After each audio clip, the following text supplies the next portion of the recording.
बच्चों, आपके स्क्रीन पर स्पर्श भागे कक्षा 9 का आपका द्वितीय यानी कि कोर्स बी का ये पाठ्यक्रम है। अब मैं आपको पाठ 2 रहीम के दोहे के प्रश्न उत्तर बताऊंगी, जो लिखा हुआ भी है, जिसे आप सुंदर अक्षरों से अपने कॉपी में उतारेंगे। क्लास 9 पाठ 2, पाठ का नाम है रहीम के दोहे, प्रश्न एवं उत्तर। बच्चों, निम्नलिखित प्रश्नों के उत्तर दीजिए। क, प्रेम का धागा टूटने पर पहले की भांति क्यों नहीं हो पाता? प्रेम आपसी विश्वास, लगाव एवं स्नेह का प्रतीक होता है। इस प्रेम पूर्व संबंध की डोर यदि एक बार टूट जाती है तो उसमें पहले जैसी सरसता और अपनापन नहीं रह जाता और मन में दरार पड़ जाती है। जिस प्रकार धागे को जोड़ने की कोशिश में धागे में गांठ पड़ जाती है, उसी प्रकार प्रेम पूर्व संबंधों की डोरी टूटने पर उसमें संशय की गांठ पड़ जाती है। बच्चों, दूसरा प्रश्न है आपके सामने, हमें अपना दुख दूसरों पर क्यों नहीं प्रकट करना चाहिए? अपने मन की व्यथा दूसरों से कहने पर उनका व्यवहार कैसा हो जाता है? हमें अपना दुख दूसरों के सामने इसलिए नहीं प्रकट करना चाहिए क्योंकि दूसरे लोग हमारे दुख की बात को सुनकर मन ही मन प्रसन्न होते हैं। कोई किसी का दुख दर्द नहीं बांटता है। दूसरे लोग हमारे दुख दर्द की बात सुनकर उसका मजाक उड़ाते हैं। सच्ची सहानुभूति कोई नहीं जताता है। बच्चों, प्रश्न ग है, रहीम ने सागर की अपेक्षा पंख जल को धन्य क्यों कहा है?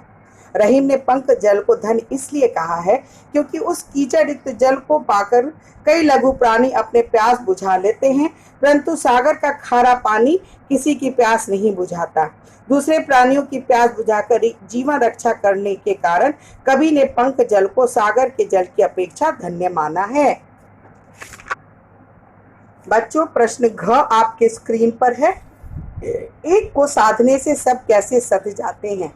एक ही परमात्मा को साधने से जीवन के सभी कार्य सिद्ध हो जाते हैं, क्योंकि परमात्मा ही जीवन का मूल आधार है। जिस प्रकार जड़ को सींचने से फल फूल पत्तियां स्वयं विकसित हो जाती हैं, उसी प्रकार जीवन के आधारभूत सभी कार्य स्वयं सफल हो जाते हैं। आशय यह है कि एक मुख्य कार्य के सिद्ध होने से सभी कार्य स्वतः सिद्ध हो जाते हैं। बच्चों, अंगा, जलहीन कमल की रक्षा सूर्य भी क्यों नहीं कर पाता? जलहीन कमल की रक्षा सूर्य भी नहीं कर पाता क्योंकि जल ही कमल का मूल संपत्ति है। जल कमल को जीवित रखता है। सूर्य की किरणें अपनी गर्मी से कमल को खिला देती हैं, परंतु कमल की सुंदरता, तरलता, कोमलता और सुगंध का संचार जल ही करता है। इसलिए जलहीन सरोवर में कमल नहीं खिल सकता। बच्चों, प्रश्न च है, अवध नरेश को चित्रकूट क्यों जाना पड़ा? अवध नरेश राम जी ने माता पिता की आज्ञा से 14 वर्ष का वनवास काटने के लिए अयोध्या से चित्रकूट गए। चित्रकूट में आकर उन्होंने वनवास के कुछ दिन व्यतीत किए। यहाँ पर उन्हें शांति प्राप्त हुई और यहाँ का प्राकृतिक सौंदर्य से आकर्षित होकर वे यहाँ रम गए। बच्चों, प्रश्न 6 आपके स्क्रीन पर है। नट किस कला में सिद्ध होने के कारण ऊपर चढ़ जाता है? नट अपने शरीर को गोलाकार आकृति में समेटकर कुंडली मारकर खंबे के ऊपर चढ़ जाता है। इस प्रकार वो अपने शरीर को गोलाकार आकृति में समेटने और कुंडली मारकर ऊपर चढ़ने की कला में सिद्धस्त होता है। बच्चों, प्रश्न ज है, मोती मानुष चूर्ण के संदर्भ में पानी के महत्व को स्पष्ट कीजिए।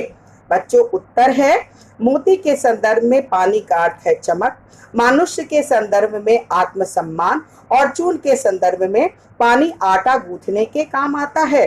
कवि का कहना है कि पानी के बिना मोती पर चमक नहीं आती, चमक न होने से मोती का कोई मूल्य नहीं होता। उसी तरह पानी रूपी आत्मसम्मान के बिना मनुष्य का कोई मोल नहीं होता है।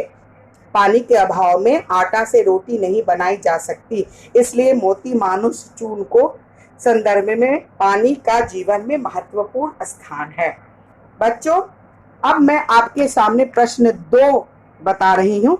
निम्नलिखित का भाव स्पष्ट करना है। रहीम के दोहे की एक पंक्तियां आपके सामने हैं और जिसका अर्थ आपको अपने शब्दों में लिखना है। बच्चों, पहली दोहा आपके स्क्रीन पर है। टूटे से फिर ना मिले, मिले गांठ पड़ जाए। बच्चों, इसका अर्थ है इस पंक्ति से यह भाव स्पष्ट होता है कि आपसी संबंध यदि एक बार टूट जाते हैं तो दोबारा जोड़ने पर उनमें पहले जैसी सरलता नहीं आती, मन में संदेह की गांठ पड़ जाती है।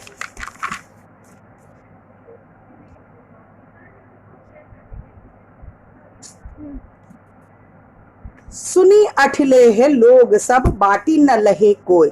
बच्चों, इस पंक्ति का अर्थ है, इस पंक्ति से यह भाव स्पष्ट होता है कि लोग दूसरे के दुख दर्द को सुनकर मन ही मन प्रसन्न होते हैं। कोई किसी का दुख दर्द नहीं बांटता, इसलिए अपने मन की पीड़ा को, दुख दर्द को अपने मन में ही छिपा कर रखना चाहिए।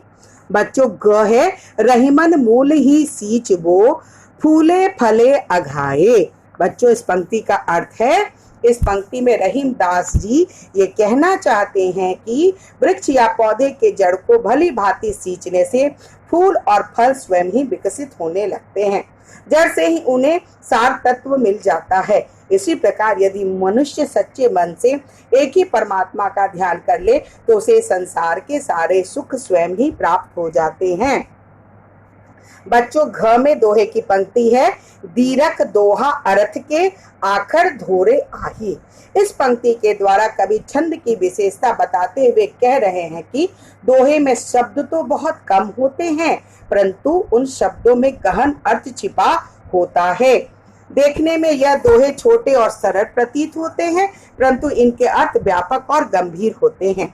बच्चों, अंगा में आपके सामने दोहे की पंक्ति है, नात रिछि तन देत मृग, नर धन हेत समेत।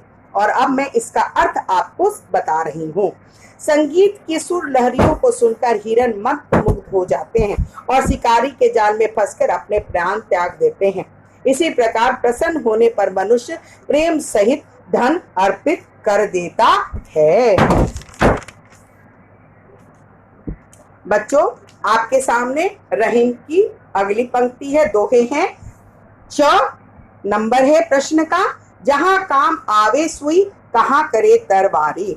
कवि कहते हैं कि जहां सुई काम आती है वहां तलवार की कोई उपयोगिता नहीं होती है। इसका अर्थ यह है कि सुई जो है तो छोटी, परंतु इसका महत्व तलवार से कुछ कम नहीं है। अतः छोटी और बड़ी दोनों चीजों का अपना अपना महत्व है। बच्चों, 6 नंबर के दोहे हैं, पानी गए न उबरे, मोती मानुष चूर्ण। इस पंक्ति से यह स्पष्ट होता है कि पानी का जीवन में विशेष महत्व है। पानी अर्थात चमक के बिना मोती की कोई उपयोगिता नहीं होती।